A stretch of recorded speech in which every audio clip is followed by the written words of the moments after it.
மலையனூர் அங்காளியே ஆமா ஒரு தடையாவது போய் பார்க்கணும். ஆமாமா அங்க பார்த்தாலே ஆஹா அம்மா பார்த்த உடனே அப்படி அங்கமெல்லாம் சிலுக்குதான். ஆமா ஆமா ஆடாத பேரு கூட அம்மா பார்த்தோன்னே ஆடுவாங்களாம்.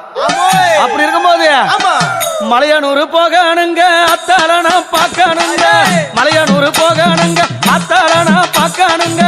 அத்தாள பார்த்ததுமே மருள் வந்து ஆடுதுங்க. மலையனூர் கோவிலிலே மகிமை பாடுது, மலையனூர் கோவிலிலே மகிமை பாடுது. உடுக்க ஒலி கேட்டதுமே உலகம் ஆடுது, அம்மா உடுக்க ஒலி கேட்டதுமே உலகம் ஆடுது. மலையனூர் அங்காளி அம்மா உஞ்சல கண்டதுமே உள்ளமெல்லாம் சிலுக்குதடிய, உஞ்சல கண்டதுமே உள்ளமெல்லாம் சிலுக்குதடி. அத்தா